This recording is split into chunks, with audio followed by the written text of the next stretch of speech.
नमस्कार, मैं हूं कंचना झा। आप देख रहे हैं हिमालय टीवी यूट्यूब चैनल और आज एक बार फिर से मैं आपके समक्ष कुछ राजनीतिक विषयों को लेकर उपस्थित हूं। जी हां, इस समय महाधिवेशन का मौसम चल रहा है, इसलिए आज चर्चा का विषय है हिमालय महाधिवेशन। आज बात कुछ इस विषय पर कि अध्यक्ष पद के लिए जबरदस्त टक्कर ईश्वर पोखरेल और ओली बीच। महाधिवेशन में 19 पदाधिकारियों के लिए 42 लोगों ने उम्मीदवारी दर्ता की है। इसके साथ ही महाधिवेशन के उद्घाटन के दिन बहुत कुछ देखा गया फील्ड पर, कुछ उसकी बात करेंगे। कुछ विधान संशोधन को लेकर जो बातें आई मीडिया में, कुछ उसकी बात करेंगे। कुल मिलाकर बातें आज हिमालय महाधिवेशन की ही होगी। हिमालय महाधिवेशन के उद्घाटन तक सब कुछ सामान्य दिख रहा था। बंद सत्र, केंद्रीय समिति की बैठक और उम्मीदवारों की सूची आने तक स्थिति बहुत ठीक थी। लेकिन जैसे ही पदाधिकारियों की सूची सार्वजनिक हुई, राजनीतिक तस्वीर अचानक बदल गई। केपी शर्मा ओली के वे करीबी नेता जो बरसों से उनके हर सही गलत फैसले में उनके साथ खड़े रहे, जब सूची में अपना नाम नहीं देख पाए तो उन्हें भी एक बड़ा सा झटका लगा। तब जाकर उन्हें महसूस हुआ कि ओली सच में तानाशाही रवैया अपना रहे हैं। न वो किसी को देख रहे हैं, न ही वो किसी की सुनना चाहते हैं। हिमालय के कई नेता खुले तौर पर ओली के समर्थन में रहे, लेकिन समय आने पर ओली ने उनका साथ नहीं दिया। जिन नेताओं को ये भरोसा था कि जैसे वे ओली के लिए हर विषम परिस्थिति में खड़े रहे, वैसे ही ओली भी उनके लिए खड़े होंगे, उन्हें निराशा हाथ लगी। लेकिन ओली आखिर ओली हैं, वे किसी के नहीं हैं। जब वो अपने ही बनाए विधान में संशोधन कर सकते हैं तो किसी को दरकिनार करना उनके लिए मुश्किल नहीं है। यही कारण है कि अग्नि खड़ेल, रघुजी पंत, लाल बाबू पंडित, राजेंद्र गौतम और भीम प्रसाद आचार्य ओली के फैसले के खिलाफ खड़े हुए और स्वतंत्र उम्मीदवारी दी इस बार। यह साफ संकेत है ओली के अपने लोग भी उनके व्यवहार से आहत हैं। उनकी ही पार्टी के कुछ लोगों के लिए ओली का कोई विकल्प नहीं है। वहीं कुछ लोग खुलकर कहते हैं बहुत हुआ, अब कोई और चाहिए। ओली के बेहद करीबी माने जाने वाले प्रदीप ग्यावाली महासचिव पद के इच्छुक थे, लेकिन जब ओली ने उन्हें उपाध्यक्ष पद के लिए आगे बढ़ाया तो उन्होंने इसे अस्वीकार कर दिया। इससे उनकी नाराजगी खुलकर सामने आई है। इसी तरह कृष्ण गोपाल श्रेष्ठ को तो आप नहीं भूले होंगे, जिन्होंने कभी खुले मंच से केपी ओली इज द केपी ओली कहते हुए आम जनता को चुनौती दी थी। आज वही श्रेष्ठ ओली के साथ खड़े नहीं हैं। उनके साथ ही गोकुल बास्कोटा ने भी ईश्वर पोखरेल पैनल से उम्मीदवार बनकर ओली पैनल का विरोध किया है। अब स्थिति यह है कि हिमालय में ओली के पीछे उनके अपने लोग भी पूरी तरह से उनके साथ खड़े नहीं दिख रहे हैं। इतिहास गवाह है कि जिसने भी ओली का विरोध किया या उनके खिलाफ उम्मीदवारी दी, उन्हें अपनी आलोचना नहीं सुननी है। वो सिर्फ और सिर्फ अपना गुणगान सुनना चाहते हैं। इसलिए चाहे माधव नेपाल हो, भीम रावल हो, घनश्याम भूषाल हो या फिर हो झलनाथ खनाल, ये आदि अनेकों नाम हैं जिन्होंने उनका पूरा समर्थन किया, लेकिन जैसे ही आलोचना की गई पार्टी से उनका पत्ता साफ कर दिया गया। जब जब किसी ने उनके खिलाफ उम्मीदवारी दी है, उनकी आलोचना की है, उन सभी का पत्ता ओली ने पार्टी से साफ कर दिया है। यहाँ तक कह सकते हैं कि उनका राजनीतिक भविष्य खतरे में पड़ गया। लेकिन इस बार का महाधिवेशन इसलिए अलग है क्योंकि आंतरिक असंतोष खुलकर सामने आ रहा है और इसका असर नतीजों पर पड़ सकता है। अब बात करें अध्यक्ष पद की। इस पद पर दो प्रमुख चेहरे हैं, केपी शर्मा ओली और ईश्वर पोखरेल। इस बार मुकाबला कड़ा होने वाला है। जीत चाहे किसी की भी हो, लेकिन टक्कर जबरदस्त होने वाली है। दोनों ने अपनी अपनी उम्मीदवारी दर्ज करवा दी है। ओली के पक्ष में शंकर पोखरेल, महेश बसनेत और भानुभक्त ढाकाल हैं, जबकि ईश्वर पोखरेल के पक्ष में पूर्व राष्ट्रपति विद्या देवी भंडारी समूह की मजबूत उपस्थिति देखी जा रही है। हिमालय महाधिवेशन का उद्घाटन भक्तपुर के सल्लाघाड़ी में हो चुका है। बंद सत्र और केंद्रीय समिति की बैठक भी संपन्न हो चुकी है। पूस 1 गते यानी कि आज 4 बजे नेतृत्व का चुनाव होने जा रहा है, जिसमें देश भर से चुने गए लगभग 2300 प्रतिनिधि मतदान करेंगे। परिणाम क्या होगा यह कहना अभी कठिन है। हालांकि विशेषज्ञों का कहना है कि किसी बड़े बदलाव की उम्मीद तो कम ही है, क्योंकि अध्यक्ष पद के दोनों उम्मीदवार 70 वर्ष से अधिक उम्र के हैं। इस बार फिर विधान में बदलाव किया गया, जिसको लेकर पार्टी के भीतर विवाद गहराता जा रहा है। स्वयं एमाले के कई नेता और कार्यकर्ता इस बदलाव से असंतुष्ट हैं और खुलकर अपनी नाराजगी व्यक्त कर रहे हैं। फिलहाल एमाले 2 खेमों में बटा दिखाई देता है। एक है ओली समूह और दूसरा ईश्वर पोखरेल समूह। ये सिर्फ दिख रहे हैं, लेकिन भीतर से तो ना जाने एमाले कितने खेमों में बटा हुआ है। विधान संशोधन को लेकर पोखरेल समूह खासा नाराज है। पोखरेल खेमे के एमाले उपाध्यक्ष सुरेंद्र पांडे ने फेसबुक पर अपनी असंतुष्टि स्पष्ट रूप से व्यक्त की है।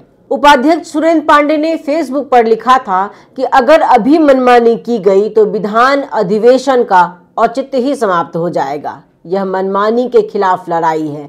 पार्टी के विधान, विधि और प्रक्रिया के अनुसार चलना अनिवार्य है। पोखरेल पक्ष के नेता तथा पार्टी उपाध्यक्ष युवराज गिवाली ने भी केंद्रीय समिति बैठक में विधान संशोधन को लेकर कड़ा विरोध जताया था। 27 मंगसीर को जब उद्घाटन समाप्त हो गया, उसके बाद 28 मंगसीर यानी कि रविवार को बंद सत्र शुरू होने से ठीक पहले विधान संशोधन किया गया, जबकि इसकी कोई जरूरत नहीं थी। विधान अधिवेशन हुए अभी बहुत ज्यादा दिन नहीं हुए हैं। बार बार ओली से एमाले के ही लोग प्रश्न कर रहे हैं कि जब अभी ये काम करना था तो भाद्र में विधान अधिवेशन को लेकर जो खर्च किए गए उसका क्या औचित्य था। लेकिन सच में ओली ओली है और राजनीति के बहुत बड़े खिलाड़ी हैं।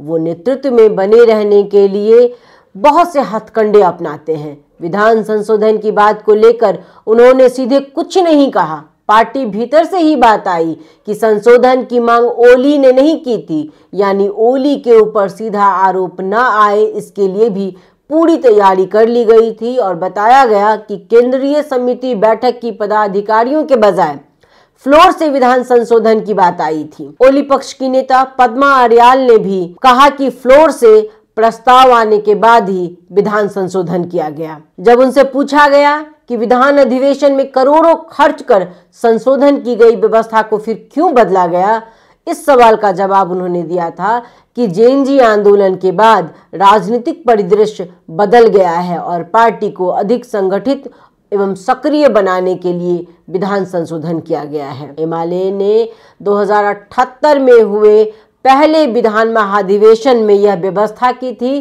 कि जो व्यक्ति 2 कार्यकाल पदाधिकारी रह चुका है वह तीसरी बार उम्मीदवार नहीं बन सकता है। यह प्रावधान 2078 में ही हुए 10वें महाधिवेशन के उद्घाटन सत्र तक कायम था। लेकिन जब यही प्रावधान अध्यक्ष ओली के लिए बाधा बनने लगा तो बंद सत्र शुरू होने से पहले केंद्रीय समिति की बैठक से उस वाक्यांश को संशोधित कर दिया गया और अपने लिए अध्यक्ष पद का रास्ता उन्होंने खोल लिया। अब दूसरे विधान महाधिवेशन जो कि भादव 20 से लेकर के 22 तक गोदावरी में संपन्न हुई थी, उससे पारित विधान को भी बदला गया है। हालांकि दूसरे विधान महाधिवेशन के पहले ही ओली के पक्ष में 70 वर्ष की आयु सीमा और 2 कार्यकाल की सीमा पूरी तरह से हटा दी गई थी। भव्य तरीके से संपन्न विधान महाधिवेशन को अभी 3 महीने भी पूरे नहीं हुए हैं कि पदाधिकारियों और केंद्रीय समिति की संख्या बढ़ने के फैसले ने स्वयं एमाले के विधान महाधिवेशन की विश्वसनीयता पर सवाल खड़े कर दिए हैं। स्वयं विधान का निर्माण करना और अपने अनुरूप उसमें बदलाव करना, ये जनता के बीच कुछ अच्छा मैसेज नहीं जाएगा। विधान आपने ही बनाया था कि 2 कार्यकाल के बाद कोई पदाधिकारी नहीं होगा, तो फिर आज अपने स्वार्थ के कारण पद पे बने रहने के कारण तीसरे कार्यकाल के लिए उम्मीदवारी दी है और बार बार कह रहे हैं कि राष्ट्र हित को देखते हुए मैंने ये निर्णय लिया है। आप भले ही इसे राष्ट्रहित का नाम दे, आपके खेमे के लोग, आपकी जनता भी असलियत जानती है। अपने मखौलपन से आप एक सभा, दो सभा को हंसा सकते हैं, दिल जीत सकते हैं, लेकिन देश में बदलाव और देश का विकास नहीं कर सकते। अब कुछ इस ओर ध्यान जाए। एमाले महाधिवेशन उद्घाटन के दिन क्या क्या हुआ था? जी, महाधिवेशन के उद्घाटन के दिन मैदान में ऐसे कई लोग दिखे जिन्हें यह तक नहीं पता था कि वो क्यों आए हैं, किसके लिए आए हैं। इससे साफ जाहिर होता है कि भीड़ जुटाने पर अधिक जोर दिया गया था। इन सब के बीच एक बच्ची का वीडियो बहुत वायरल हुआ है, जिसमें वो कह रही है कि जब ओली ही सर्वे सर्वा है, जब सभी बात उनकी ही माननी है, वो जो कहेंगे वही होगा, तो फिर इतने ताम झाम की क्या आवश्यकता है? इतना खर्च हम क्यों करें? बिना प्रक्रिया की बना दे उन्हें अध्यक्ष, फिर वही चुने सभी सदस्य को। क्या जरूरत है महाधिवेशन की? इसके साथ ही यह भी देखने को मिला कि अभी भी ओली के खेमे में कुछ ऐसे लोग हैं जो उनके बारे में उनकी आलोचना बिल्कुल नहीं सुन सकते हैं। आपने वीडियो देखा होगा कि जब ये बच्ची बोल रही थी तब वहां एक भीड़ इकट्ठी हो गई थी और पूरे एमाले के लोग उसका विरोध कर रहे थे।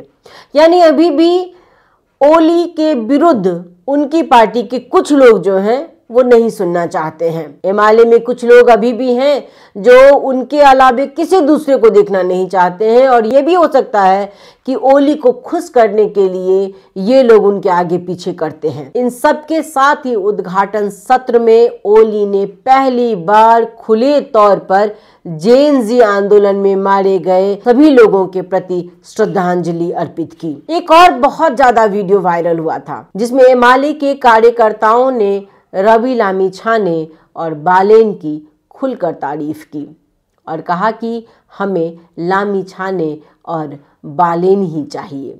ये वीडियो बहुत ज़्यादा चर्चे में रहा और वहाँ प्रायः युवा महिलाएं ही दिखाई दी। इसके अलावा उद्घाटन सत्र को लेकर के पहले से ही बहुत सी बातें आ रही थी कि हम लोग 5 लाख उतारेंगे, हम लोग 3 लाख लोग उतारेंगे, लेकिन इतने ज़्यादा लोगों की संख्या नहीं पहुंच पाई थी।